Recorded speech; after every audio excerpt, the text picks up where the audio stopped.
Let's look at this and find out what we love about it. What did we love about it? What do we love about it? And really take all of that and build a better book, build a better universe. The whole point of Rebirth for all of us is to get back to the essence of the characters. Welcome back to Thinking Critical. This is Wes, and today I sit down with a good friend of mine, Josh, who has a lot of knowledge about DC Comics, and we talk about DC Rebirth. And this conversation was great. In fact, it was so good, it ended up being about a 30-minute conversation. I didn't think most people would be able to make it through the entire video, so I broke it into two parts. Today, we're going to talk about DC Rebirth and what made it so special. And on Tuesday, I'm going to release the second half of the video where we talk about Dark Knight's Metal, Heroes in Crisis, and some of the other things that may have played a part in the end of DC Rebirth, and ultimately what he thinks led to the demise of Geoff Johns' DC Comics Rebirth. I hope you enjoy this conversation about DC Rebirth, and be sure to look out for the follow-up video on Tuesday. Welcome back to Thinking Critical. I'm your host, Wes, as always, and today I'm joined by Josh. How you doing today, buddy? I'm doing pretty good. How about yourself? I'm doing good. You ready to talk about some DC Rebirth? Yeah, let's do it. All right, well, before we get into DC Rebirth, I want people to understand why I'm talking to you on this subject specifically. I know you're currently working on your master's degree and you're writing a thesis on Dick Grayson. You know, what's your connection to comic books and specifically DC Comics? Well, I will say that I'm 26 years old, and I've been a fan of DC Comics since I was about 3. I actually lost my dad to cancer when I was 12. And some of my fondest memories of my dad involve DC Comics. One of the earliest memories I have is watching the 1989 Batman film with him. And in a way, it's a way that I can live. I have my dad, and I've lost my grandpa since then too, that I keep them in my life. They were both big fans of DC Comics. My dad loved Superman. My grandpa loved Batman. So it's a way for me to kind of keep them in my life. I say that DC is my world, and that's why it's my way of keeping them in my world forever. I didn't read comics when I was younger. I didn't start until the New 52, which was kind of a bad time to start reading comics, but I didn't know any better, which honestly is one of my biggest regrets. I wish I would have started reading comics when I was younger, so I could have actually enjoyed those characters like Deathstroke or Reverse Flash or stuff like that with my dad and my grandpa before they left. But yeah, it's very personal to me, and that's why you'll see in the comment sections that I take what's happening to DC very personally, and I get very upset about it. And that's why I wanted you to have you on the channel, because I know you take these characters very seriously. You take the direction with DC Comics seriously, because it's not just entertainment for you. It's personal for you. It's something that's more meaningful, and I know you put your heart and soul in you're very serious about the comics, and that's why I wanted to talk to you about this. I appreciate it. Well, I appreciate you coming on. This, last time you came on was more impromptu, so I'm glad we're getting a little bit more prep time and talk a little bit more, in depth on some of this stuff. So you spoke about New 52. People might not remember this about the New 52, but when it launched in 2011, it was really successful. Like, it brought a ton of readers in. They actually outsold Marvel as far as market share there for a while. But the shine kind of just wore off really quickly. The new simplified DC universe wasn't so simple at all. None of the continuity made sense anymore, and a lot of the new versions of the characters, like, the readers just didn't really like anymore. So in 2016, under the leadership of Geoff Johns, DC launched Rebirth. Josh, what were your thoughts on Rebirth? Why did it work so well? Well, it's kind of funny because near the end of the New 52, I was finishing up my undergraduate education. And this was around the thing I attributed to the most was the Superman Truth storyline, where he lost his powers and he was like wearing that T-shirt. It was so stupid. And I would get the Superman comics and they would be on top, and I'd just be like, nope. I stopped reading because of how bad the comics got. I'm personally a fan of the Gordon Batman stuff, which I know I'm like the only person on earth who likes that, but I did enjoy that. But for the most part, the end of the New 52 was just really bad. Morale with DC was just at an all-time low, and Rebirth worked to change that. Rebirth worked because it brought the hope and the happiness and brightness back to DC that the New 52 had just snuffed out completely. It promised to fix a lot of the issues with continuity that you mentioned. Like Batman's continuity made no sense. He was only supposed to be Batman for like 5 years, yet he already had 3 Robins. That it just didn't make sense. So there are a ton of problems with that Rebirth looked to fix, and it started to. You saw Wally West come back, which that's one of my all-time favorite comic moments in the Rebirth one-shot when him and Barry hug, when Barry finally remembers who he is and brings him back. That's just writing and art at its peak. And he had been missing for years. He was out for the whole New 52, and fans were clamoring for years, where's our Wally? Where's Wally West? We want Wally West back, because a whole generation grew up with him as their Flash. He was my Flash in the Justice League show and stuff when I grew up. I didn't even know Barry Allen was a thing until I started reading comics right after my senior year of high school. But it was a glimpse. Rebirth was a glimpse at what DC could be at its best. Wally West, Superman, Nightwing, the Titans with Donna Troy and Garth, and Arsenal, Kyle Rayner with the Green Lantern Corps. All of these characters came back. They looked a lot like they did during their best eras. Kyle Rayner looked like he did during his 90s run when everybody liked the character.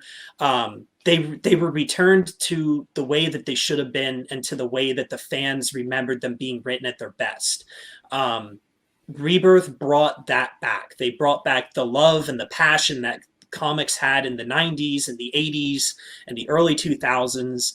The creative teams and the creative directions were all fresh. They were all new. You had new artists on books. You had new writers on books. And the writers and the artists cared again.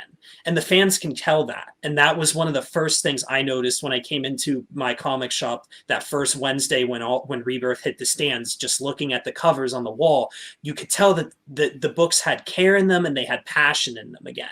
And it was really enlightening and really nice as a reader to finally get that after the New 52 had tailed off for so long. The books themselves looked great. The trade dress was beautiful. I was so sad when they got rid of it. And like, yeah, it just, the whole message of Rebirth, it just sent this promise of love and hope and happiness, and it just promised to fix all of the stuff that the New 52 had lost. I often say that the New 52 ripped DC's heart out, but Rebirth put it back. And plus, at the end of the one shot, when you get the reveal that, Dr. Manhattan's behind this, like, oh man, who wasn't like, I saw that page and I just threw the book. I was like, oh my God, no way. So it just restored that hope and that passion, and you could feel it from both sides, that there was passion on the creators and there was passion from the readers to get everything we wanted back, and the creators were happy to give it to us. Yeah, it's really what it was. It was the return of hope in a bright, beautiful DC universe, which is what DC universe is really supposed to be. People, the Watchmen, Dark Knight Returns, those are Elseworlds for a reason. They are not in continuity, because that is not what the flavor and what people want from DC Comics. And I think you're right. Yeah, New 52, they just lost their identity. Identity crisis, DC Comics. Yeah, I was just going to point that out. and Rebirth was a return to the roots in the heart of what DC Comics was, and the heroes that they have in their greatness. And I love the way you put that. I couldn't agree with you more. And that's why DC worked, is because it told the readers, we love you too. Thank you for coming back and seeing these characters, because we're giving you what they were always meant to be to begin with. And yeah, I couldn't agree with you more on DC Rebirth. So, one of probably the coolest part of Rebirth, you mentioned it earlier, was the announcement that Watchmen were going to enter the DC universe. We saw Dr. Manhattan in the very first one-shot special. And Rebirth architect Geoff Johns' Doomsday Clock was going to start 12 months into Rebirth and be the culmination of the entire initiative.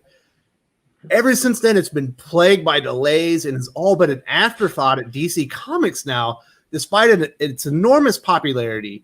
What kind of opportunity was lost with Doomsday Clock?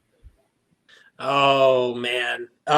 You have no idea how my heart breaks for this. It tears me up on the inside. I've spent many nights just sitting around doing schoolwork with my comic studies and stuff and just thinking about what could have been with this, and they just completely trashed it.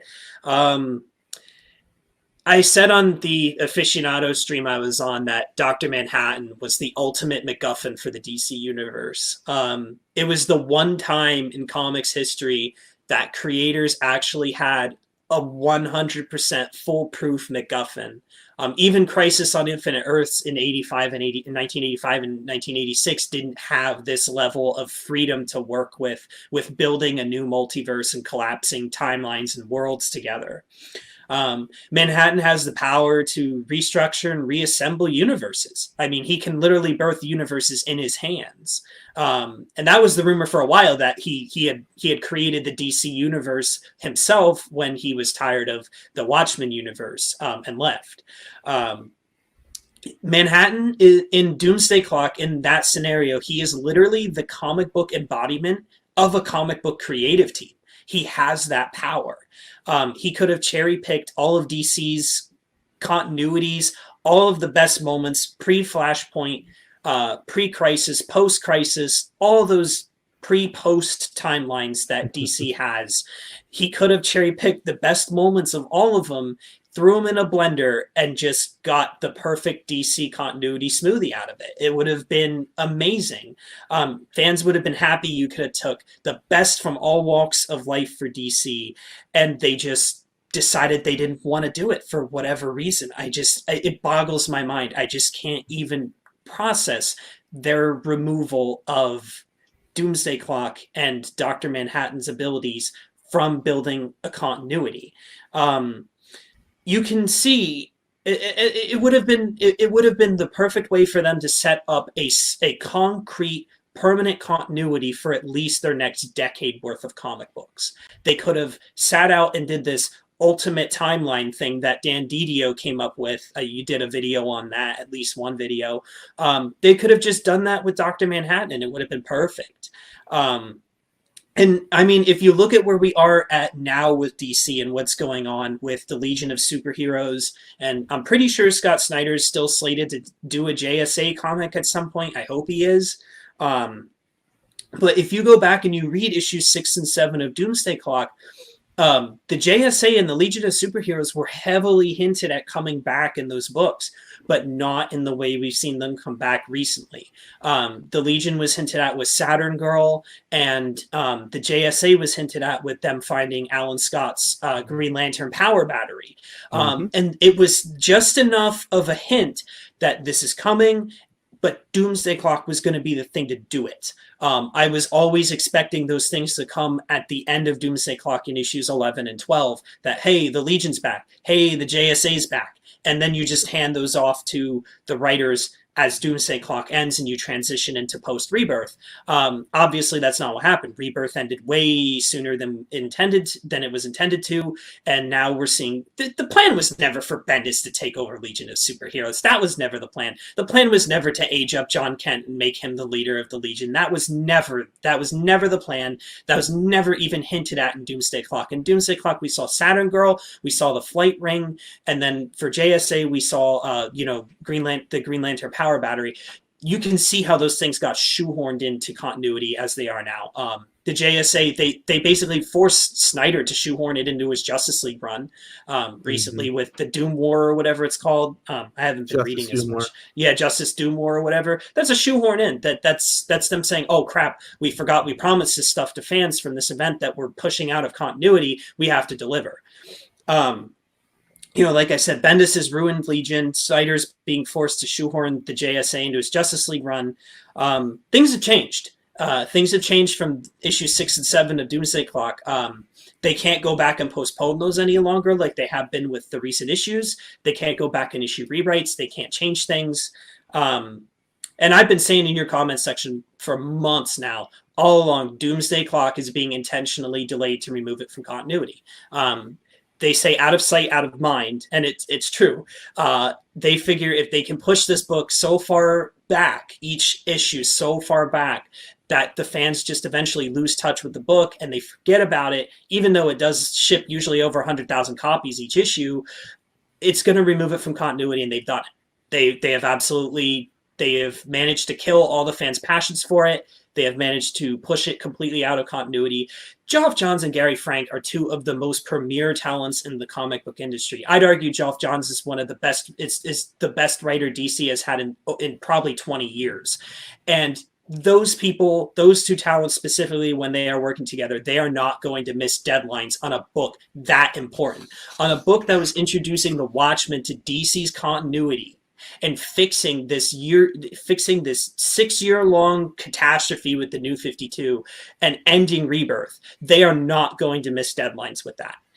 That is being intentionally done to remove it from continuity. And I guarantee you, when issue 12 of Doomsday Clock wraps up and we see it collectively released, you're going to see a DC Black Label get slapped on it. 100%. Oh, yeah. Guaranteed. If you enjoyed this video, please give it a like. I would appreciate it very much. It helps us attract more views for the channel. Subscribe for future commentary, comic book news, and reviews. And don't forget to ring the bell for notifications. If you want to talk comics, movies, and much, much more, you can follow me on Twitter at Wes_from_TC. With that, Salamat Po, and I'm out.